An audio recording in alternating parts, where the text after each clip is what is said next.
오늘 말씀의 제목은 이렇습니다. 우리 한번 따라 하실까요? 예배의 축복을 회복하고 누리라. 하나님께서 우리 2023년도에 우리 순복 암산교회 성도들에게 주시는 축복의 신앙을 회복하고 누리도록 말씀하여 주셨습니다. 오늘 말씀을 연장선에서 예배의 축복을 회복하고 누리라, 이런 제목으로 말씀의 은혜를 나누기를 원합니다. 우리가 신앙생활하는 가운데 가장 중요한 단어 중에 하나 꼽으라고 하면 뭐가 있을까요? 여러 가지 많은 것이 있겠지만 가장 중요한 것 중에 하나는 바로 예배다. 예배를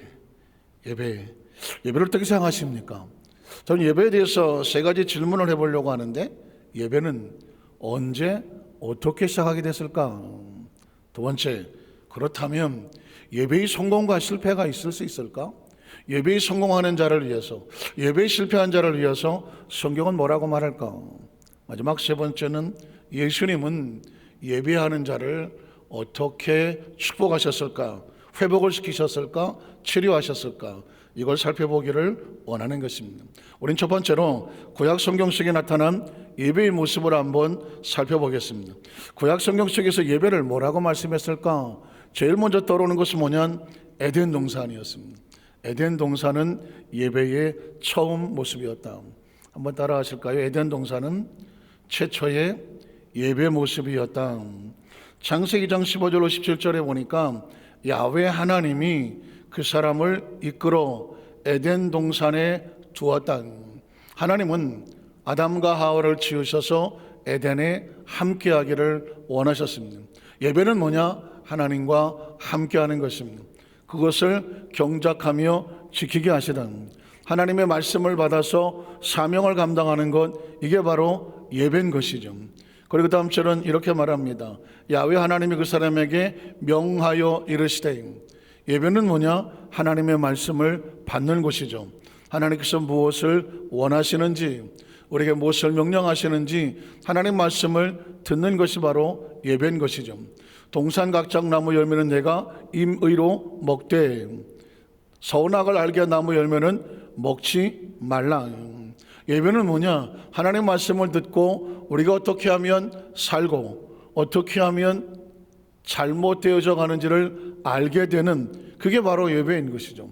아주 중요한 얘기를 합니다. 선악을 알게 한 나무 열매를 먹지 말라. 내가 먹는 날에는 반드시 죽으리라 하시니는. 늘 하는 얘기지만 하나님은 우리를 죽이려고 하는 것이 아니거든. 살리려고 하는 겁니다. 사는 길을 가르쳐 주는 것이죠. 가장 중요한 것은 선악과는 하나님의 주권이다 라고 말씀을 들으셨을 것입니다. 예배는 뭐냐면 하나님께 우리의 주권을 올려드리는 것이죠. 우리는 에덴 동산에서 최초의 예배 모습을 통하여서 하나님께서 우리에게 예배를 이렇게 하기를 원하셨구나. 두 번째로 보면, 그래서 예배에 실패한 자를 향한 하나님의 실망과 아픔, 그리고 권면이 나옵니다. 예배에 실패한 가인을 향한 권면. 창세기 4장 5절로 7절에 보면 하나님의 마음은 얼마나 아프셨을까요? 가인과 그의 재물은 받지 않았다. 이 이야기는 바로 가인은 예배 실패자의 전형적인 모습이죠. 예배를 실패하고 하나님과의 관계가 올바를까요? 예배에 실패하고 그의 삶이 온전할 수 있을까요? 성경은 계속 이렇게 말합니다. 가인이 몹시 분하여, 예배에 실패해 놓고 책임을 자신에게 돌리지 않는 모습이죠. 안색이 변했더라. 감정을 조절할 수가 없는 상태. 그 다음 절에 보면 야훼께서 가인에게 이르시되 네가 분하여 분노에 사로잡혀서 그렇게 되어서 하는 모습은 어떤 이유이냐? 안색이 변하는 것은 어떤 이유인가?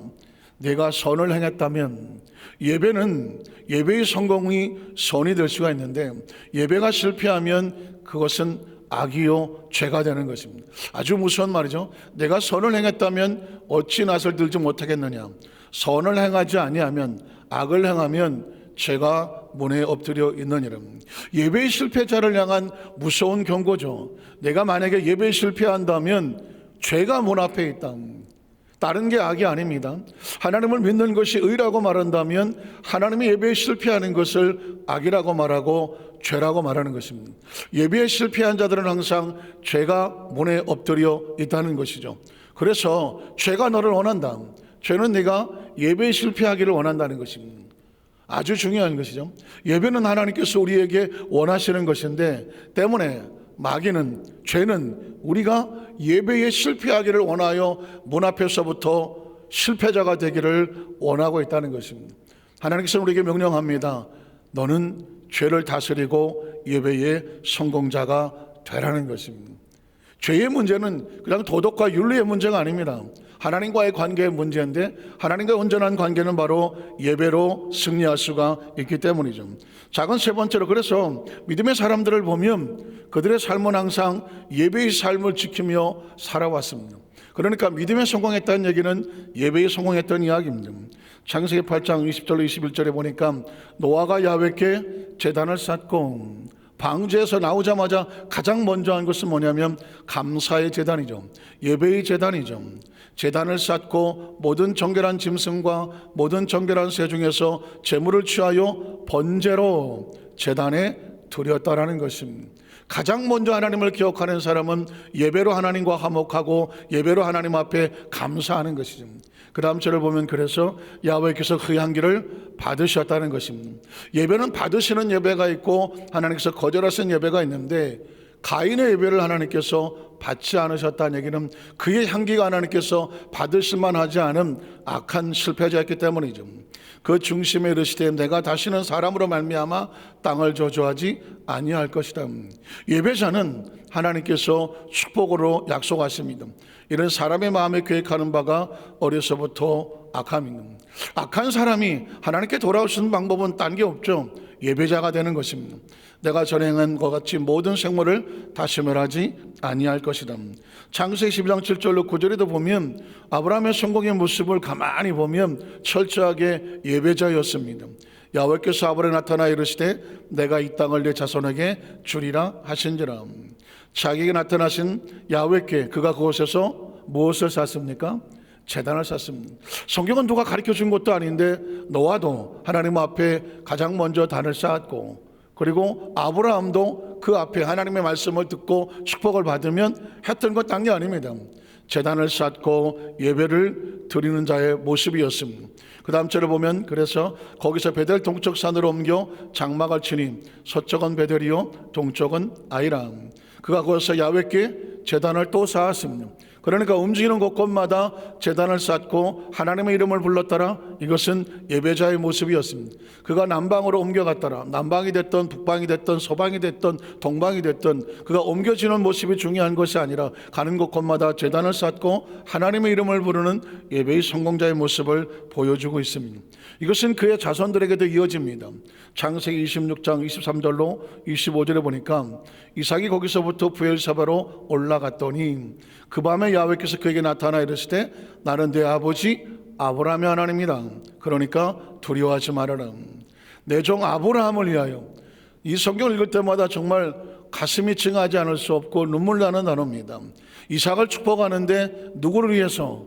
내 종 아브라함을 위해서는.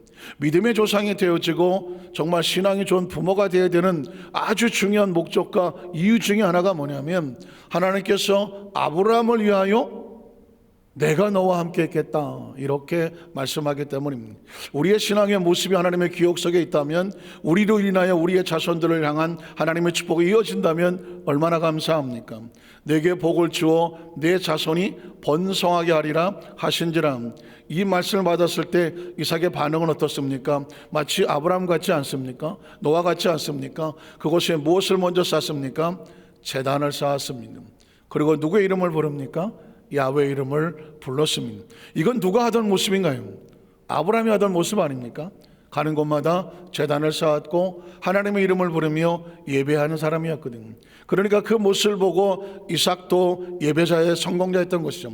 거기 장막을 쳤더니 이삭의 종들이 거기서도 우물을 받더라. 야곱은 어떻게 했습니까? 창세기 28장 16절로 22절에 보니까 야곱이 잠이 깨어 이르되 야훼께서 과연 여기 계시거늘 내가 알지 못하였도다. 하나님이 있는 것을 알고 나자 가장 먼저 한 것은 뭘까요? 두려워하여 이르되 두렵도다. 이곳이요 이것은 다름 아닌 하나님의 집이요 이는 하늘의 문이로다 하고, 야곱이 아침에 일찍 일어나 베개로 삼았던 돌을 가져다가 기둥으로 세우고 그 위에 기름을 부었다는 얘기는 제단을 쌓았다는 것과 같습니다. 그 이름을 바꿔버립니다. 그것 이름을 베델이라 하였더라. 하나님의 집이라는 것이죠. 그러니까 이 상황을 보면 철저하게 믿음의 선배들은 하나님 앞에 제단을 쌓고 하나님의 이름을 부르며 예배자의 모습을 살았습니다. 믿음의 성공은 딴 게 아닙니다. 예배에 성공하는 모습입니다. 그러면 이 사람들의 이야기로 끝날까요? 성경은 계명 속에 아예 예배의 축복을 선포해 놓고 있습니다. 출애굽기 20장 22절로 24절에 보면 야훼께서 모세에게 이르시되 너는 이스라엘 자손에게 이같이 이르라. 내가 하늘로부터 너에게 말하는 것을 너희 스스로 보았으니 너희는 나를 비교서 은으로나 금으로나 너희를 위해서 신상을 만들지 말고 어떤 우상을 만들어서 거기서 와서 절하고 거기서 뭘 한다고 해서 하나님께서 만나시는 것이 아니라 내게 토단을 쌓고 제단을 쌓고 예배의 삶을 쌓고 그 위에 내 양과 서로 내 번제와 화목제를 드리라. 예배를 명령하시는 것이죠. 하나님의 제단을 쌓고 하나님과의 관계를 명령하시는 것입니다. 그러면 어떻게 됩니까? 내가 내 이름을 기념하게 하는 모든 것. 성경 속에서 가장 아름다운 단어 중에 하나가 뭐냐면 하나님의 이름이 높임을 받고 기념을 받는 것이죠. 마치 아브라함이 가는 곳곳마다 하나님의 이름을 높이고 불렀던 것처럼 이삭도 따라서 제단을 쌓고 하나님의 이름을 높이고 불렀던 것처럼 하나님께서 하나님 이름을 기념하게 하는 모든 곳에서 내가 반드시 강림하여 무엇을 주리라? 복을 주리라. 예배는 하나님과의 관계 속에 약속이 있고 축복이 있는 것이죠. 그래서 이 말씀을 가슴판에 새겼던 사람들은 뭘 했습니까? 가장 먼저 떠오르는 것은 예배자로서 복을 받은 사람들이죠. 열왕기상 3장 3절로 5절에 보니까 너무 잘 아시는 거죠. 솔로몬 하면 가장 먼저 떠오르는 것은 일천번제죠. 일천번제는 제단을 말하는 것이고 예배를 말하는 것이고 승리를 말하는 것이죠. 솔로몬이 야훼를 사랑하고 그의 아버지 다윗의 법도를 행하였으나 산당에서 제사하며 분향하였더라. 이에 왕이 제사하러 기브온으로 가니 거기는 산당이 큼이라 솔로몬이 그 제단에 1000번제를 드렸다는, 1000번제에 드리는 마음이 뭘까요? 그 앞절에 솔로몬이 하나님을 사랑했다고 말하는 겁니다. 예배의 겉으로 난 표시는 하나님을 사랑하는 모습이고 그 속에 있는 마음을 하나님께서는 예배로 받으시는 것이죠. 1000번제를 드렸더니 다음 절은 뭐라고 말합니까? 기브온에서 밤에 야훼께서 솔로몬의 꿈에 나타나셨다는 것입니다. 하나님께서 예배를 받으시고 솔로몬의 꿈에 나타나셨다. 그리고 여러분 잘 아시는 말씀이지만 그러나 늘 우리 여도수만사교회 성도들의 가슴 속에 하나님이 들려주시기 원하시는 말씀입니다. 하나님이 이르시되 내가 내게 무엇을 줄고 너는 구하라는. 저는 이런 생각을 해봅니다. 우리가 구하고 찾고 문을 두드려서 응답을 받기도 하지만 이 솔로몬 같은 경우에는 감사의 제단과 예배의 성공자가 되니까 하나님이 찾아오셔서 너에게 필요한 것이 뭐냐, 네가 원하는 것이 뭐냐, 내가 줄게 라고 말씀하시는 하나님의 감동을 보게 됩니다. 저는 우리 여도수만사교회 성도들에게 이 은혜와 이 축복이 함께 하시기를 주님의 이름으로 축원합니다. 솔로몬이 무엇을 구했는지는 여러분이 잘 아시는 것이고 자신을 위한 것이 아니라 백성을 위해서, 사명을 위해서 지혜를 구했고 10절로 15절에 보면 드디어 하나님께서 주시는 것이죠. 솔로몬이 이것을 구하매 그 말씀이 주의 마음에 들었다라는 것이죠. 그러고 나니까 어떤 일이 벌어집니까? 이 하나님이 그에게 이르시되 내가 이것을 구하도다 자기를 위하여 장수하기를 구하지 아니하며 부도 구하지 아니하며 자기 원수의 생명을 멸하기도 구하지 아니하고 오직 송사를 듣고 분별하는 지혜를 구하였으니 내가 네 말대로 하여 내게 지혜롭고 총명한 마음을 주노니 네 앞에도 너와 같은 자가 없었거니와 내 뒤에도 너와 같은 자가 일어남이 없으리라. 내가 구하지 아니한 부귀와 영광도 내게 주노니 내 평생의 왕들 중에 너와 같은 자가 없을 것이라. 내가 만일 내 아버지 다윗 행과 같이 내 길로 행하며 내 법도와 명령을 지키면 내가 또 내 날을 길게 하리라. 솔로몬이 깨어보니 꿈이더라. 이 예루살렘 이르러 또 뭘 했을까요? 말씀의 축복을 받고 나니까 야훼 언약 앞에 서서 또 번제와 감사의 제물을 드리고 모든 신하들을 위하여 잔치하였더라. 솔로몬이 성공한 것은 뭐라고 얘기하십니까? 그는 출생부터도 왕이 될 수 없었고 그가 왕이 되어서도 인정받기가 쉽지 않았습니다. 그런데 솔로몬이 인정을 받고 더 큰 축복을 받은 것은 바로 예배의 성공자였기 때문입니다. 예배가 얼마나 중요한지 제가 늘 쓰는 말이 있습니다. 한번 따라 하실까요? 예배에 성공해야 신앙에 성공하고, 신앙에 성공해야 인생에 성공한다. 예배에 성공하지 아니하고 절대로 신앙에 성공할 수 없습니다. 예배에 실패하고 신앙에 성공하기를 기대하십니까? 신앙에 성공하지 아니하고 인생의 삶에 성공하기를 기대합니까? 최근에 제가 어떤 목사님을 만났는데 그 교회 이야기를 듣고 좀 충격을 받았습니다.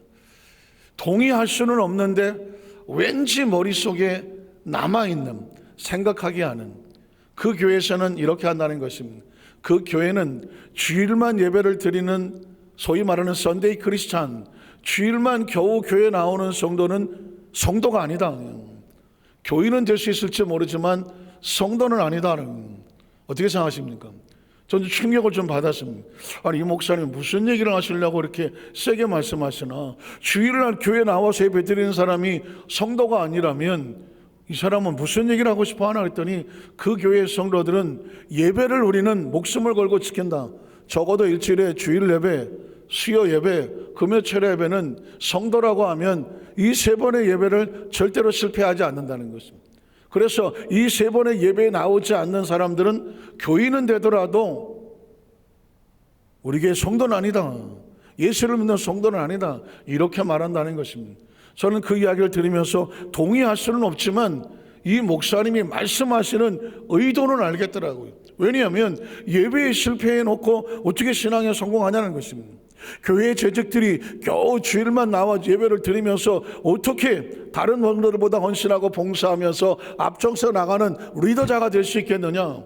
그러면서 그 교회는 아예 철저하게 모든 것에 목숨을 걸고 교회의 부흥은 안 되더라도 모든 성도는 알짜를 만든다. 틀린 말 같기도 하고 맞는 말 같기도 하고 제 개인적으로 볼 때는 조금 마음에 갈등이 오는 단어였습니다.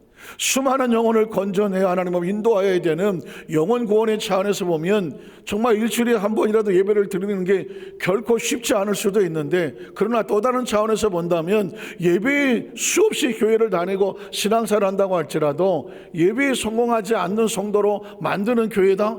그러면 어떻게 인생에 성공하고 신앙에 성공할 수 있겠느냐? 뒤집어 말하면 생각은 좀 해볼 만한 그런 단어였습니다. 심지어 말하기를 이렇게 하는 교회도 있다는 것입니다. 예배에 실패하면 지옥 간다는 것입니다. 예배에 실패하면 지옥 간다? 역시 저도 동의하고 싶지는 않아요. 살다 보면 뭐 예배에 매일 예배를 꼭 드리는 건 아니잖아요. 한두 번 실패할 수도 있고 하는 건데 예배에 실패한다고 지옥을 간다? 그건 너무 심하지 않은가? 그런데 가만히 살펴보면 하나님과 우리 관계 속에서 아주 중요한 통로는 예배인데, 예배를 실패하고 신앙에 성공할 수 없다면 지옥은 아니라고 할지라도 그 삶을 어떻게 버틸까? 개인적으로 동의하지는 않지만 그렇게 말을 하며 그걸 강조하는 사람들의 심정이 얼마나 예배가 절박하고 절실하고 중요한 성도가 하나님께 복을 받아야 되고 하나님께서 원하시는 것을 찾게 알게 된다면 그 말도 무시하기는 좀 어렵지 않나. 저는 우리 여도수 만살교회 모든 성도들의 가슴 속에, 생각 속에 그런 다른 어떤 의도보다 예배에 반드시 성공해야 신앙에 성공할 수 있고, 신앙에 성공해야 인생의 삶을 성공할 수 있다라는 이 정확한 이 마음의 목적과 그리고 의도와 하나님의 마음을 꼭 채워 넣으시기를 주님의 이름으로 축원합니다. 두 번째로, 그렇게 마음을 새겨 놓아야 예수 그리스도의 약속된 예배의 축복의 모습을 잘 알 수가 있습니다. 우린 작은 첫 번째 하나님께서 예배자들을 찾으신다고 선포했습니다. 아까 제가 말씀했습니다. 예배에 실패하면 신앙은 성공할 수 없다.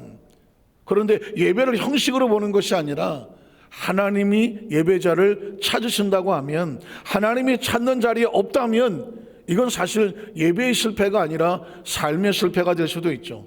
한번 따라 하실까요? 하나님께서는 예배자들을 찾고 계신다. 요한복음 4장 23절에 보니까 아버지께 참되게 예배하는 자들은 영과 진리로 예배할 때가 오나니 곧 지금 이때라. 아버지께서는 자기에게 이렇게 예배하는 자들을 뭐 하신다? 찾으신다는 것입니다. 그러니까 예배의 선택권은 우리에게 있는 것이 아니죠. 시간 나면 갈 수 있고 시간 없으면 안 갈 수도 있는 내가 주권이 있는 게 아닙니다. 제가 서두에 말씀을 드렸지만 에덴 동산이 예배의 원형이라고 한다면 에덴 동산의 최고의 모습은 뭐냐? 주권의 문제거든요. 누가 주인이냐? 선악과를 따먹는 사람이 주인이거든요. 안 따먹으면 하나님이 주인이고 선악과를 따먹으면 내가 주인 되겠다는 거거든요. 예배는 뭐냐? 하나님이 나의 주인입니다. 이걸 고백하는 것이 바로 예배거든요. 그 예배하는 자를 찾으시는 거죠. 하나님께서 예배에 실패한다는 얘기는 자신의 주권을 가지고 하나님의 주권을 인정하지 않는 사람입니다. 그러니까 하나님께서는 하나님의 주권을 인정하는 사람을 뭐 하신다? 찾으신다고 말씀하는 것이죠. 실패한 예배란 뭐냐? 하나님의 주권을 인정하지 못하는, 인정해 드리지 못하는 거죠. 성공한 예배는 뭐냐? 하나님 앞에 철저하게 주권이 인정된 것이죠. 저는 그때 어떤 성가대원의 간증을 지금도 기억을 합니다. 그 성가대원이, 우리 성가대에 자석이 이렇게 있지만은 성가대원이 자기 앉는 자리가 있단 말이죠. 앉는 자리가 있기 때문에 늘 고정된 자리가 있는데 한 번은 어떻게 보면 피치 못하기도 하지만 어떻게 보면은 내가 다른 게 더 중요한데 하며 갈등하다가 뭐 성가대 한번 빠질 수도 있지라고 하면서 빠진 날이 있었다는 것입니다. 한 번도 빠지지 않다가 그날 빠지니까 마음이 불안하고 편하지 않았습니다. 그런데 그날 저녁에 잠을 자는데 그래서 그랬을까요? 꿈속에 성가대 자리가 보이더라는 것입니다. 성가대 자리를 보는데 한 사람 한 사람 마치 카메라가 비춰지는 것처럼 비춰지더라는 것이죠. 그러니까 각자 자기 자리에 다 앉아 있는데 자기 자리에 앉는 자리에 가까이 오니까 가슴이 철렁한 것이죠. 그 자리는 보나마나 비어있는 자리니까 아니나 다를까 자기 자리에 카메라가 딱 비춰졌는데 그 자리에 자기가 없는 모습이었습니다. 근데 문득 느껴지는 것은 그 빈 자리를 보면서 하나님의 마음이 눈물이 흐르는 듯한 것을 느끼더라는 것입니다. 그 밤에 잠을 자지 못하고 눈물로 회개하며 통곡을 했다는 것입니다. 한 번쯤 빠져도 뭐 누가 알까? 그럴 줄 알았다는 거죠. 그런데 하나님은 자신을 찾고 계셨다는 거죠. 예배하는 자를 찾고 계셨다는 거죠. 그 이후에 자기는 어떤 상황이 있더라도 자기의 자리를 결코 놓치지 않았다. 그 자리를 비울 수가 없었다. 이유는 뭐냐? 빈 자리를 하나님 앞에 보여드릴 수가 없었다는 것이죠. 사랑하는 성도 여러분, 하나님은 예배하는 자를 찾고 계신다는 것이죠. 그리고 예배에 나왔다고 한다면 어떻게 드려야 되느냐? 온 정성과 전심이 들어가야 됩니다.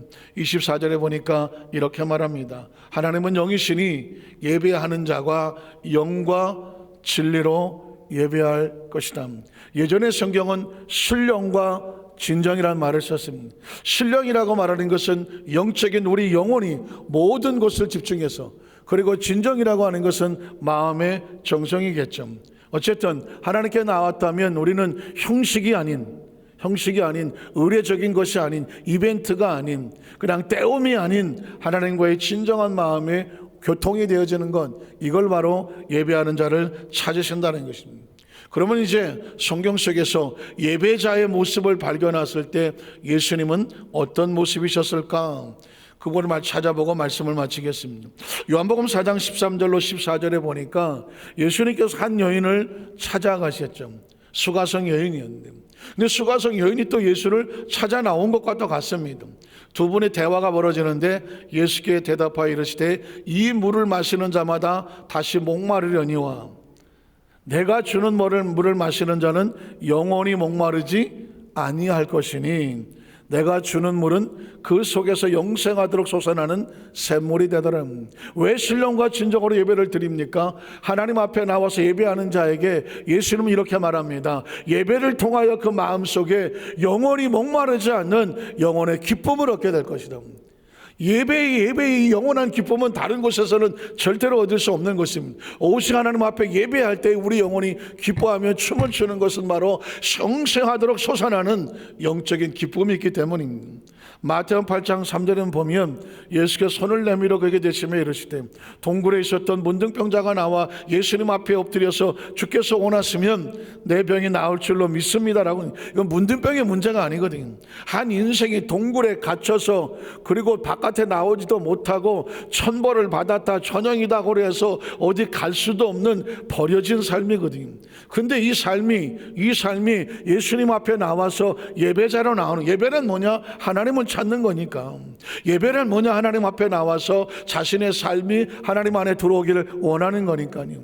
그랬더니 예수님께서 그 예배를 받으시는 거죠. 내가 원하노니 깨끗함을 받으라 하시니 즉시 그의 나병이 깨끗해졌더라. 예배는 어떤 한 사람에게는 인생의 삶 자체가 완전히 달라지는 새로운 축복의 삶이 되는 줄로 믿습니다.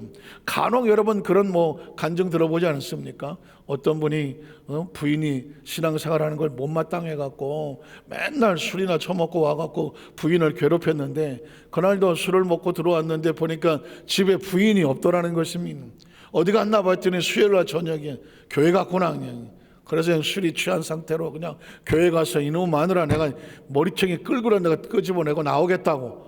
그래 와서 보니까 예배를 워낙 진지하게 드리니까 어떻게 가서 맨 뒷자리에 앉았는데 예배 말씀이 끝나고 통성으로 기도하는데 놀랍게도 그 술이 잔뜩 취해와서 부인을 끌어내던 그 남편의 마음 가운데 갑자기 속에서부터 막 그냥 통의 자복이 나타나고 마치 불을 받은 것처럼 뜨거워 견딜 수 없도록 그 속에서부터 기도가 터져서 그날 완전히 변화가 돼서 새로운 사람이 되었다고. 부인을 끄집어내러 갔다가 그 일생일대 처음 예배에 삶의 변은 마치 문둥뼈같이 썩었던 들었던 이 죄악에 빠져나가고 하나님이 새롭게 바꿔주시는 기회는 바로 예배를 통해서 된 것입니다. 마태복음 8장 10절로 13절에도 보면 예수께서 들으시고 놀랍게 여겨 따르는 자들에게 이르시되 내가 진실로 너에게 이르노니 이스라엘 중에서 아무에게서도 이만한 믿음을 보지 못했다. 예배는 어떤 사람이 정말 어떤 상황에 나올 수 없는 상황 가운데 절박하고 처절한 가운데에 나와서 자신의 안타까운 문제를 아뢰는 그 숨어있는 자리 같지만 하나님은 그 예배를 통해서 그 사람의 믿음을 인정하는 것이죠. 우리의 믿음이 어떻게 인정이 됩니까? 하나님 앞에 나올 수 없는 상황 가운데 나와서 예배를 드릴 때 하나님께서 우리를 보고 이런 믿음을 내가 본 적이 없다. 백부장이 그랬던 것입니다. 쉽게 나올 수 없는 상황이거든요. 그런데 예수를 찾아와서 주여라고 엎드렸을 때 예수님 깜짝 놀라는 겁니다. 내가 이만한 믿음을 이스라엘 중에서 보지 못했다. 그래서 또 너에게를 오니 동서로부터 많은 사람이 이르러 아브라함과 이삭과 야곱과 함께 천국에 앉으려니와 그 나라의 본 자산들은 바깥 어두운 데 쫓겨나 거기서 울며 이를 갈게 되리는. 지금 문둥병 무슨 중풍병 이런 문제를 차원을 넘어서서 믿음 있는 사람을 찾겠다고 하는 샘플로 백부장을 사용하고 있는 거죠. 마태복음 9장 1절로 2절에도 보면 예수께서 배에 오르사 건너가 본 동네에 이르시니 침상에 누운 중풍병자를 사람들이 데리고 오거늘. 오늘 말씀을 묵상하다 보니까 예수님 앞에 나오는 사람들은 다 하나님을 찾아 나온 예배자로 보이는 거예요. 예배자는 거죠. 그 사람들은 예배자였어요. 동굴에서 튀어나와서 예배자. 그리고 또 혈루증 걸렸던 여인도 예수님 만지려고 나온 여인도 예배자. 소경 바디메어도 있다가 나오겠지만 예배자. 또 중풍병자들도 침상에 누워서 나오지만 예수님 앞에 달려 나온 사람들은 다 하나님의 나라를 찾아 나오는 예배자들인 거죠. 그러니까 예수님께서 그들의 믿음을 보셨죠. 보시고 중풍병자에 이르시되 소자야 작은 자야 안심하라 내 죄사함을 받아내는 예배는 하나님 백성들이 치유되고 회복되고 죄사함을 받는 곳입니다. 자, 마태복음 9장 27절에도 보면 아까 제가 말씀드렸지만 소경의 이야기가 나오는데 예수께서 거기에서 떠나가실 때 두 맹인이 따라오면 예수를 따라오면을 뒤집어 나오면 예수를 찾아가면 예수님 입장에서 보면 예수를 찾아 나오시는 예배자들의 모습이죠. 소리 질러 이르되 다윗의 자손이요 우리를 불쌍히 여기소서 하더니 예수께서 집에 들어가시면 맹인들이 그에게 나오거늘 예수께서 이르시되 내가 능히 일할 줄을 믿느냐. 예배 가운데만 예수를 만나지 않았다면 이런 대화가 없는 거죠. 예수님을 만나고 이 일을 할 줄 믿느냐. 예수님 묻습니다. 대답하되 주여 그러하오이다 하니 어떻게 예수께서 그들의 눈을 만지시며 이르시되 너희 믿음대로 되라 하는 것입니다. 예수님 앞에 나와서 부렸던 그들의 모습을 믿음이라고 말씀하셨습니다. 그리스도의 믿음을 어떻게 보일 수 있습니까? 하나님께 나와서 예배하는 모습을 통해서 하나님 앞에 우리의 믿음을 보이는 것이죠. 그 믿음을 보시고 말씀합니다. 내 믿음대로 될지어다. 그 다음 절을 보니까 그랬더니 그들의 눈이 밝아졌더라. 어떻게 보면 육신의 눈만 밝아졌지만 더 중요한 것은 영안이 열리는 것이죠. 자신의 삶을 뒤집어 바꿔놓은 이 자신에게 하늘을 바라볼 수 있는 눈이 밝아지는 사건. 저는 우리 여도수 한살교회 모든 성도들에게 새로운 이 어둠이 거쳐지고 새로운 하나님의 축복의 세계가 계속해서 밝아지시기를 주님의 이름으로 축원합니다. 예수께서 오며 경고하시되 삼가 암에게도 알리지 말라 하셨으나 그들이 나가서 예수의 소문을 온 땅에 퍼치더라. 제가 지난번에 어떤 성도님 얘기를 제가 들은 적이 있는데 제가 대의고립의 최유승 장로님 간증을 가끔 하죠. 이분은 도무지 충남 서산에서 아무 시골 화전민의 아들로 태어나서 도무지 큰 그룹의 회장이 될 만한 분이 아니었는데 예수 하나 믿고 예배자가 되어져서 세 가지 꿈을 가지고 큰 그룹의 회장이 되고 그리고 교회를 100개를 개척을 하고 대학 교수가 되었다. 제가 그분이 성공 비결이 뭐였느냐? 그런 10의 1절, 지금은 10의 9절을 드린다고 하는데 10의 9절을 드려도 10의 1절을 가지고도 모든 일을 하는데 넉넉하고 뿐만 아니라 주일을 꼭 성수했다. 그리고 지금 원로 장로가 된데도 불구하고 봉사를 놓지 않는다. 그래서 그분이 아무리 해외를 나가더라도 토요일날 밤이면 비행기 타고 들어오고 주일날 아침이라도 새벽에 비행기 떨어져서 들어온다. 그랬더니 그건 좀 너무 무리한 거 아닙니까? 그 지역에서 예배 드릴 수도 있고 맞는 얘기입니다. 성도들도 지방에 내려갔다가 그 주일을 만나게 되면 그 지역 예배를 드릴 수도 있어요. 틀린 얘기는 아닙니다.